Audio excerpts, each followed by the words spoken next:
Feliz domingo, buenos días. Este es el programa de la abogada Carolina Antonini, hablando con Carolina esta mañana. Como cada domingo la tenemos en la línea. Muy buenos días, abogada. ¿Cómo está? Buenos días, Gina. Muy bien.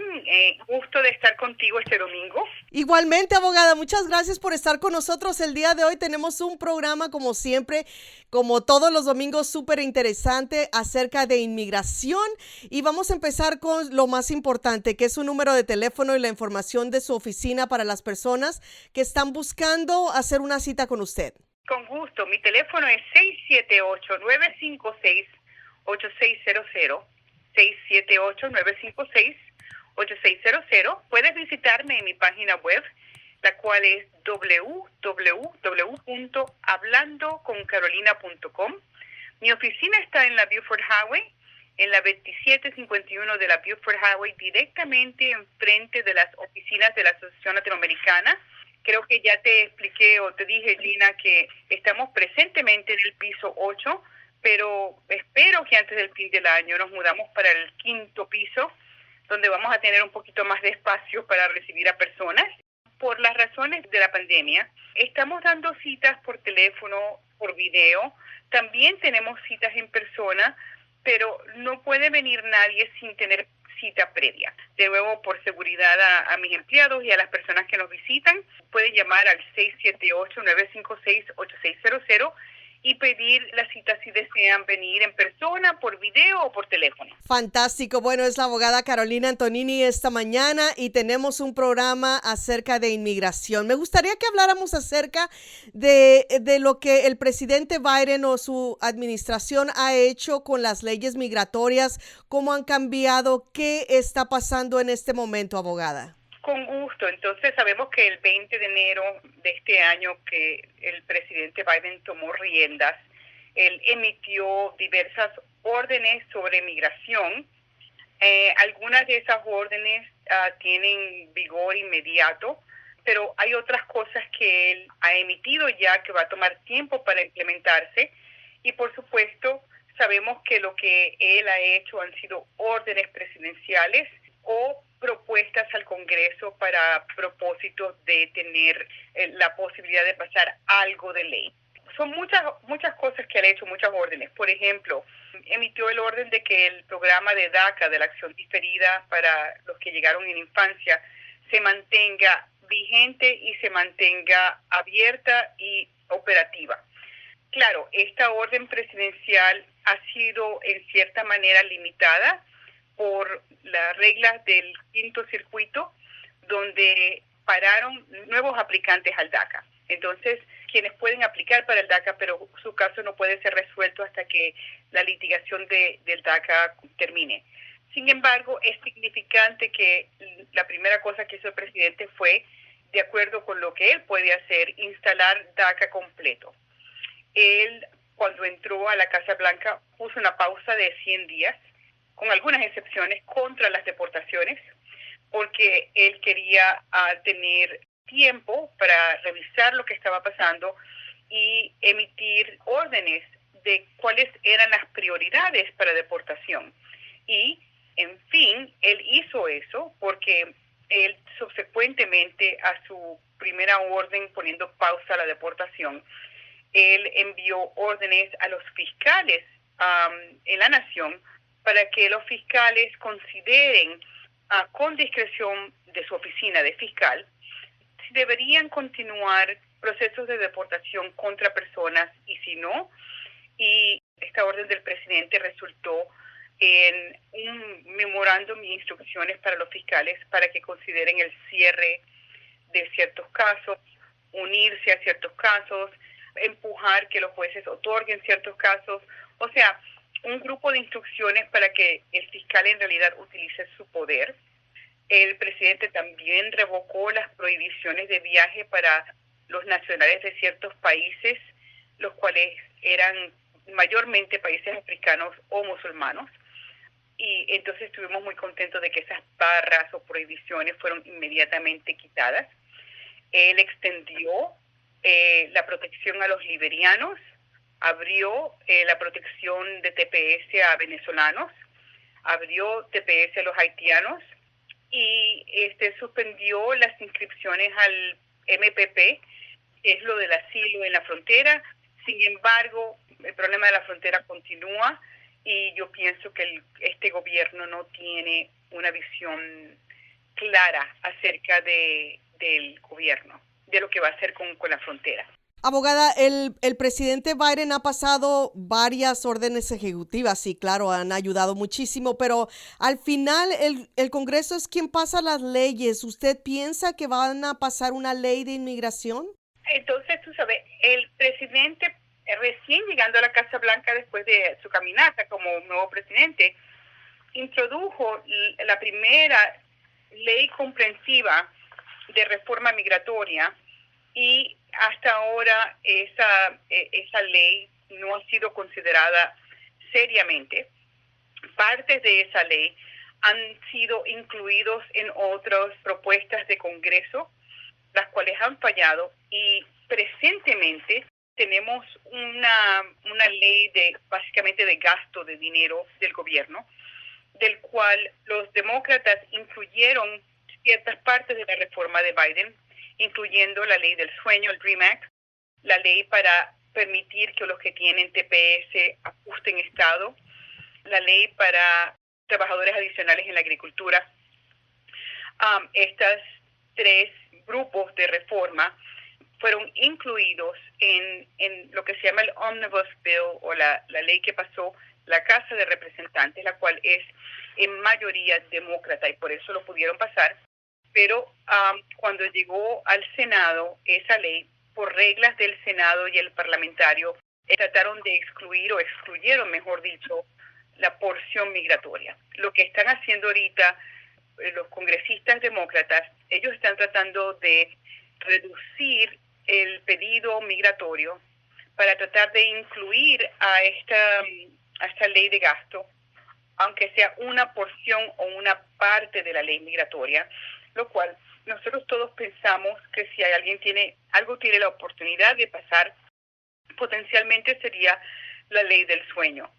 Honestamente, si para el fin del año, que es cuando esta ley de gasto tendría que ser pasada, si no es incluida la ley del sueño a esta ley, y ellos están negociando con las reglas parlamentarias ahorita para ver qué pueden incluir.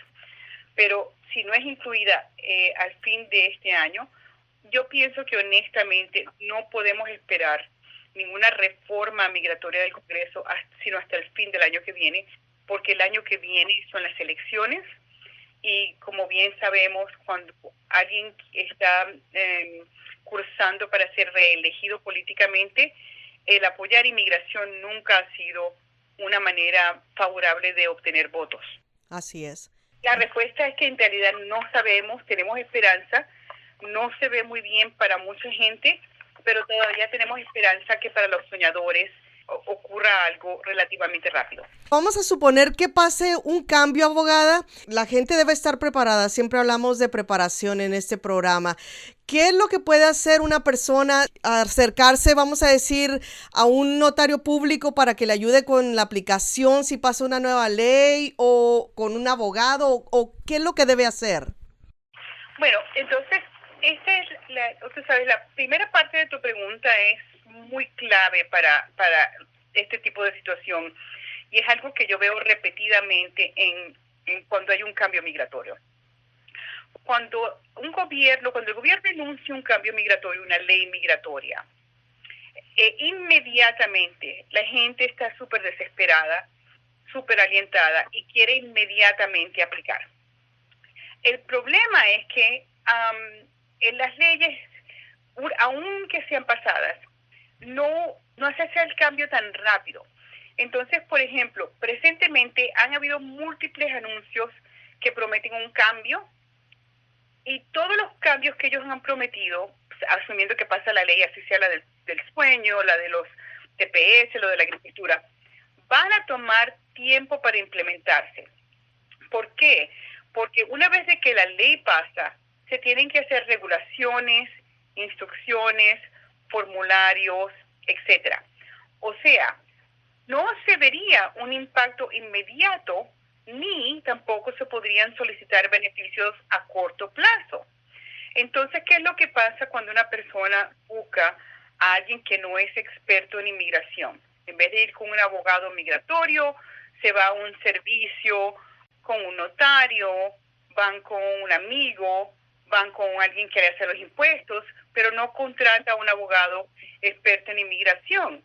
Es que esa persona va a tener el gran riesgo de que va a hacer las cosas malas por hacerlas temprano, sin seguir las instrucciones, quizás sin tener instrucciones. Y algunas veces cuando pasan estas leyes, no existe un nivel grande de habilidad, tiempo de apelación o de corrección. Entonces, esto es problemático porque la persona debería contactar a un abogado con licencia en los Estados Unidos o a un representante acreditado, y los representantes acreditados trabajan exclusivamente para organizaciones de no fines lucrativos, como Caridades Católicas o la Asociación Norteamericana.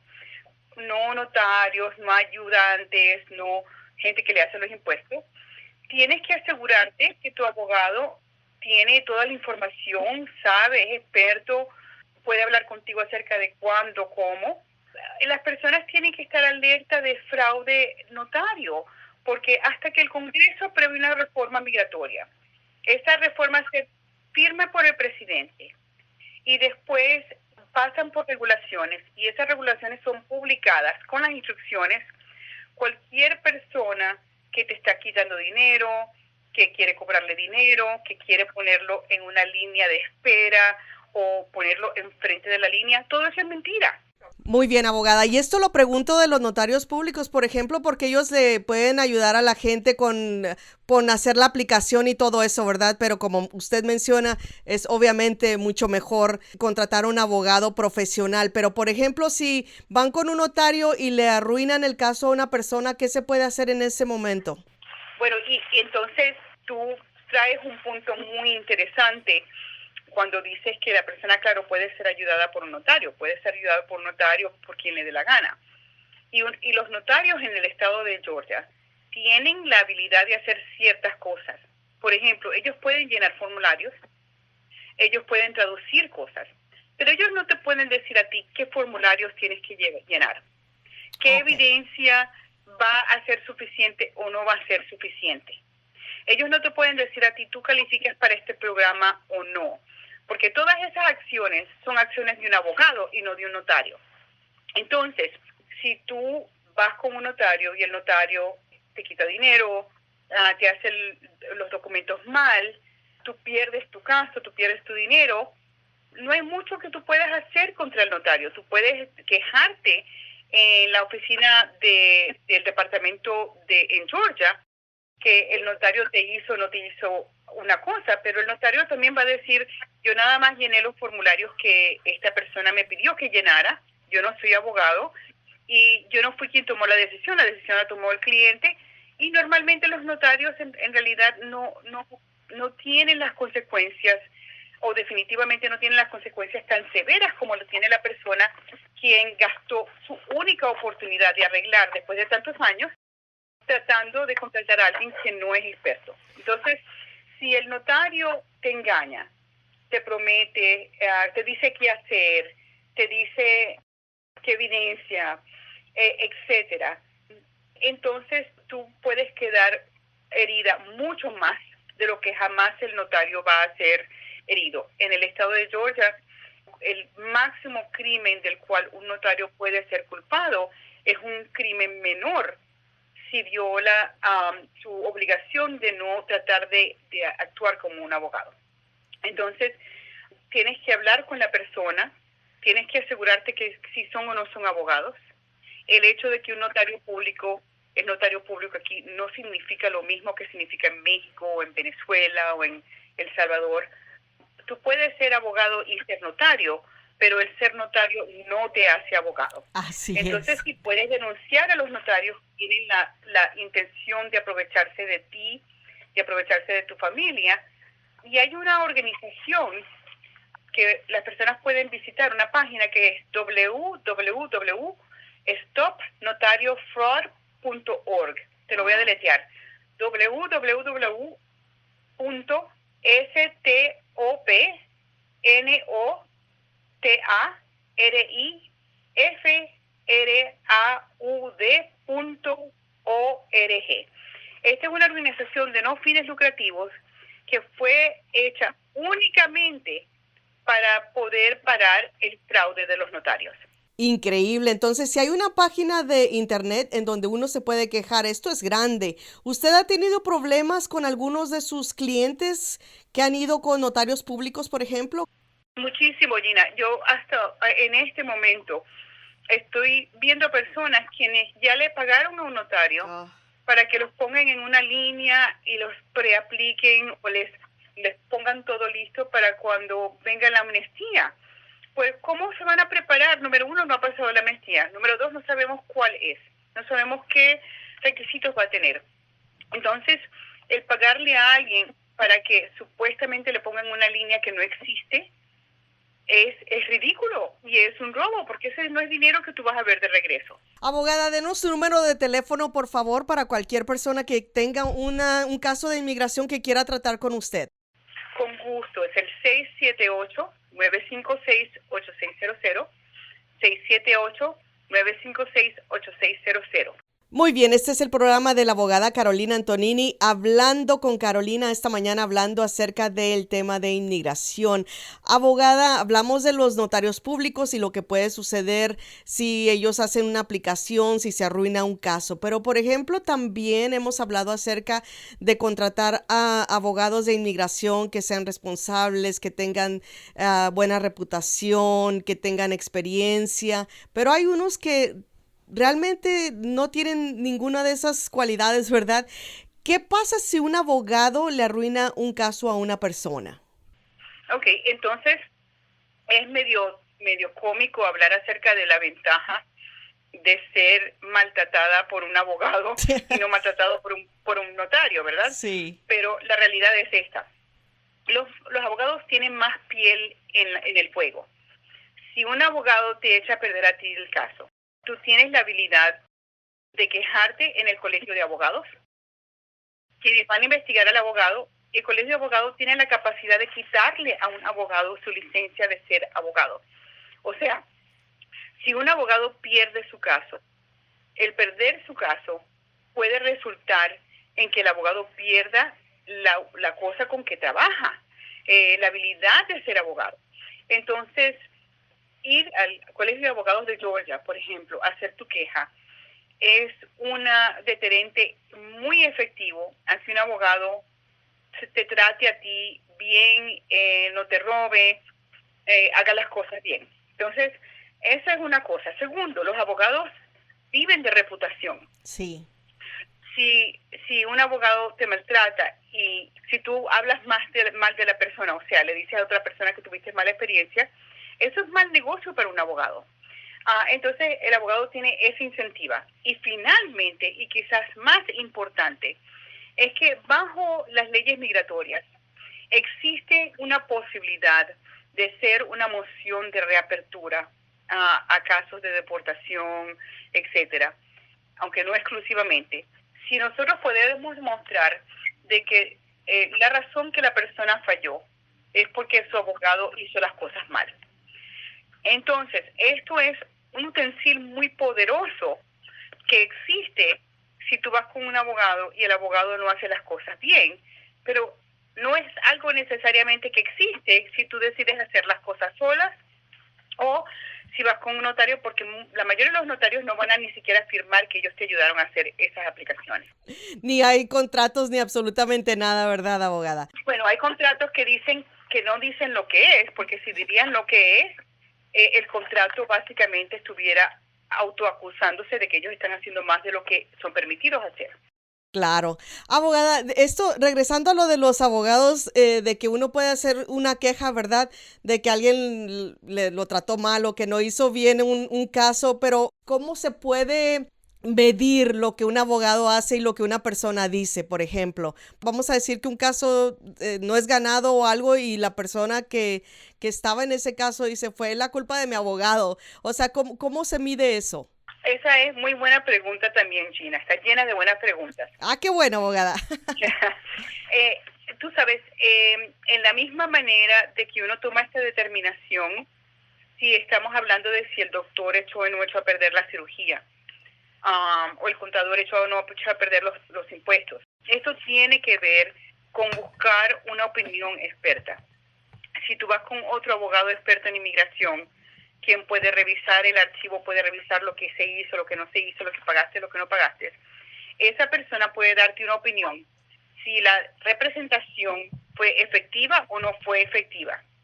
Esa persona también puede ayudarte a ti a hacer una queja o explicarte cómo hacer una queja en el colegio de abogados, y puede utilizar esa queja para poder mejorar tu situación migratoria, la cual el abogado echó a perder en algunas situaciones.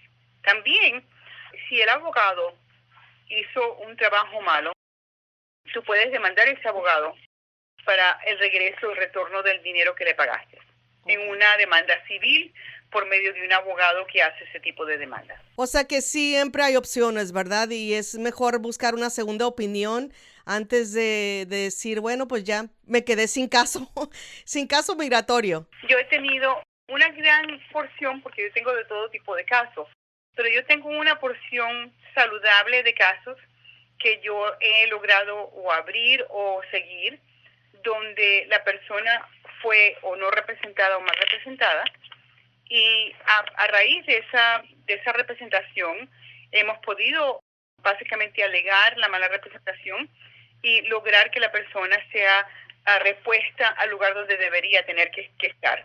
Muy bien, estamos hablando con la abogada Carolina esta mañana acerca de que si pasa una ley migratoria, con quién hay que ir, qué no hay que hacer.